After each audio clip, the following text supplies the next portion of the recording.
Kaibigan, lagi ba kayo nahihilo? Okay? Bata, matanda, nahihilo. Pag umabot kayo sa edad ko, 50 and above, madalas na kayo mahilo. 'Di ba? Parang lagi tayong may lula, isang risk factor ang aging. So, maraming dahilan ng hilo. Okay? Dapat alamin natin ano nagkokos ng hilo nyo, 'di ba? Ang hilo, maraming klase. May hilo na vertigo. Vertigo talaga, alam mo ang vertigo, talagang umiikot siya. Nakaupo ka lang, pero lahat umiikot. Umiikot ang buong bahay. Ha? Talaga parang masusuka ka dito. Iba to. Ito yung pag-usapan natin. Yan ang tunay na hilo. Meron disequilibrium, walang balance. Ito, walang balance. Pwedeng may edad, or pwede ring mild stroke to, yung walang balance. Meron din yan, stroke dito sa may likod dito sa ulo. Meron din lightheaded, parang kabado na parang matutumba siya. O, lula lang, lightheaded ka lang. Puyat, lula. Merong pre-syncope, bago himatayin, ito yung parang nandidilim. Nandidilim, mamaya nag-collapse. Okay? Iba-iba to. Pag itong magko-collapse, baka blood pressure mababa, na low blood, di ba? O nainitan, sobra init, walang oxygen, pwede. Lightheaded, pwedeng nervyos yan. Disequilibrium, pwedeng stroke to. Yung tunay na vertigo, malamang sa tenga yan eh. Benign positional vertigo o Meniere's disease. Ito more di-discuss natin. Pero papakita ko rin sa inyo. At ang maganda dito, tuturo ko na sa inyo yung gamot mismo na binibigay ng doktor. Yung iba over the counter, yung iba kailangan ng reseta ng doktor. Pero at least ibibigay ko na yung tatlong pinaka-common na gamot na irereseta sa inyo. Vertigo, ito yung tunay na vertigo. Yan, oh, ikot to, may ikot siya. Nangyari na to sa akin, grabe. Siguro pag siguro vertigo, sa akin labanan mo eh. Dapat labanan mo. Tapos pag nagba-vertigo ka na, yung iba pumipikit yung mata. Kaya lang, minsan pag pinikit mo yung mata mo, lalo ka mahihilo. Actually, yung mga ibang tips, sabi ipikit, ako, huwag mo ipikit. Ang secret, tumingin ka sa isang bagay, sa malayo, pwedeng television, o doon ka lang tumitig. Doon ka kukuha ng balance eh. Tapos umupo ka, maigi, hawak ka dito. Ha? Steady ka kasi matutumba ka eh. Magpaalalay ka. Okay? Pag na-dizzy ka, kung ano man, upo. Kasi pag tayo, tutumba ka. Pwede uminom ng tubig. Pag okay ka na, inom ka lang ng tubig, baka dehydrated ka. Ingat sa tinatapakan, baka matumba. Siyempre, bawal na yung sigarilyo, alak, lalo ka mahihilo dyan, lasing. Tulog. Kadalasan yung vertigo, puyat lang yan. Okay? Puyat. Medyo mga tinnitus lang yan. Puyat lang yan. Ano magti-trigger? Minsan may vertigo, maingay, magulo. Tsaka pag tumatanda talaga. Puyat, tumatanda, stress. Yan. Okay? Pero yung tunay na vertigo, sa tenga galing ang sintomas. Kailangan pupunta sa doktor, nakakatakot ang hilo eh. Actually, ang unang iisipin mo sa hilo, stroke ba to? Diba? Yun eh. Pag stroke to, bulol, manhid, humihina, stroke yun. Medyo matanda, high blood, stroke yun. Ibang usapan yun. Head injury, may lagnat, iba yung salita, o hindi makagalaw, o sobrang sakit ang ulo, hindi makahinga, stroke or heart attack, i-rule out yan. Yun lang ang pinakadelikado. Heart attack, pwedeng bagsak yung blood pressure, hilo din yun. Okay? Comment kayo kung naka-experience kayo. So, ito yung mga possibility. Mamaya, pero yung pinaka-topic natin yung vertigo. Yung talagang hilo na umiikot, yun ang topic natin. Pero, tingnan natin yung mga ibang possibility na dahilan. Bumagsak ang blood pressure. Ito yung pre-syncope, low blood, hilo to. Higa lang yan. Okay, pagyari, nag-low BP ka, 80/50. Dati, 120/80 ka, nag-80/50. Para tumaas ang blood pressure, higa agad. Okay? Kasi kulang na dugo sa ulo mo, magko-collapse ka na, higa. tapos taas ang paa. Higa, taas ang paa para yung dugo sa paa bumaba, pumunta sa ulo, maayos. Bumababa blood pressure, pwedeng heart attack o baka nasobrahan ka ng gamot. Nasobrahan ka ng gamot sa high blood, minsan ganun nangyari. O low blood ka, dehydrated ka, nagtatae, may dumudugo, pwede rin malo. Poor blood circulation, ibig sabihin pangit ang tibok ng puso. Sinecheck din, baka biglang nag-supraventricular tachycardia, nag-atrial fibrillation, nagloko yung puso, biglang bumilis. Imbis na 80 ang heart rate, naging 200 ang heart rate. Yan, hilo din yan. Ito yung hilo na didiscuss ko mamaya. Ito yung sa tenga. Benign paroxysmal positional vertigo. Minsan yan yung pagyuko, hilo. Pag tingin dito si Doc Lisa yan, bagong gising, alas 5 ng umaga, biglang upo. Pag upo niya, nahilo na siya agad, umikot na lahat. Yan, BPPV, common yan. Ear infection, malalaman mo naman kung may ear infection ka eh. May sipon, may problema sa tenga, nagkakatubig, may sipon, yan, pwede ma-vertigo. Bago nga ma-vertigo to, bago ako na-vertigo, meron na akong tinnitus eh. Tinnitus yung umuugong, parang may narinig ka, umuugong. Minsan nagkaroon ako yan eh. May araw na mahina ugong, may araw malakas ang ugong, ngayon nawawala na yung ugong. Pero lagi may konting ugong. Ibig sabihin, baka may sipon, may allergic rhinitis, pag barado ilong, may connection niya sa tenga, nababara din yung tenga. So, pwedeng ear infection, allergy, BPBB, or yung isang sakit na Meniere's disease na may problema din sa tenga. Umuugong at nagkaka-vertigo. Ayan o, tinnitus, umuugong, vertigo, nabibingi, parang puno yung tenga. Ito nangyayari sa vertigo. Mamaya, tuturo ko sa inyo yung sa tenga. Meron ding gamot na nakakahilo, yung mga pamparelax. Hindi naman talaga nakakahilo, yung mga Valium, Saynor, uminom ako nito dati, Lexotan. Medyo parang ano ka lang, medyo bangag. Medyo ano ka, lightheaded. Diba? Medyo kalmado, diba? Nabigyan ng gamot, pinakalma. Okay? Pero hindi naman talaga totally hilo. Nervyos, panic attack, sobrang nervyos, hilo din yan. Pero alam mo naman, hindi naman talaga umiikot eh. Parang kabado ka lang eh. Anemic, hilo din. Baka anemic ka. O, check ang complete blood count, ang hemoglobin. Hypoglycemia, hindi ka pa kumakain.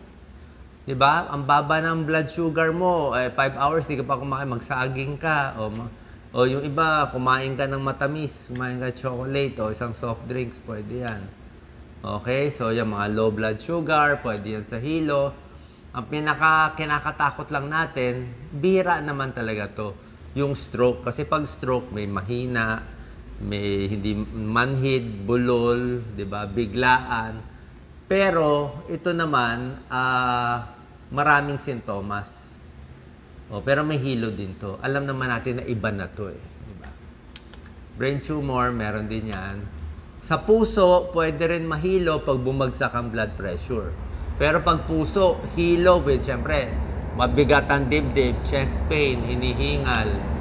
Yan, chest pain, vomiting, dizzy din eh. Dizzy. So, minsan mahirap ma-distinguish heart attack ba, panic attack ba. Makikita yan sa itsura ng pasyente. Tulad nga sinabi ko sa inyo, pag ang pasyente edad 30, 20 years old, healthy naman, walang bisyo, payat lang, sumasakit ng dibdib, nahihilo, panic attack yun. Kung may edad 50, 60, lalaki, mataba, diabetic, o naninigarilyo, masakit ng dibdib, o baka heart attack yun. Depende sa patient profile. Ito yung mga common causes ng dizziness. Tinuro ko na sa inyo, di ba? Yan ang mga possibility. Pero ang pinaka-common na hilo, hilo siya, yung vertigo.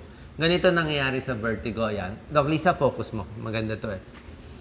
Ang tenga natin, ang inner ear natin, meron tayong ganito. Ang ganda nito, mga semicircular canal. Napakagaling ng tenga. Yan ang balance natin. Parang compass eh. Alam niyo yung compass, north, south, east, west. Ito mas magaling pa to, parang 3 compass. Alam niya kung patayo, paside, pababa ka. Ngayon, minsan, pag tumatanda tayo, nagkakaroon ng mga crystal sa loob niyan. Ito, crystals, otoconia. At itong mga maliliit na crystals na yan, pag ginalaw mo yung ulo mo, natatanggal minsan. Baga sa ano, may dumi na yung tenga mo eh. May buhangin. Like si Doc Lisa nakahiga, biglang tumayo, nagulo to. So pag nagulo siya, umiikot yung crystals dito. So pag umikot yung crystals, hindi na alam ng utak mo. Kala ng utak mo nakahiga ka, yung pala nakaupo ka. Kasi nagulo yung compass mo eh. Kaya umikot na umikot yung ulo niya. Ayan, no? Umikot na umikot. Kasi nga, nagulo to. So, ang secret, pag nagulo yan, ibabalik mo yung crystal dito sa baba. Paano ibabalik? Papakita natin. Okay? Atras mo daw, Lisa.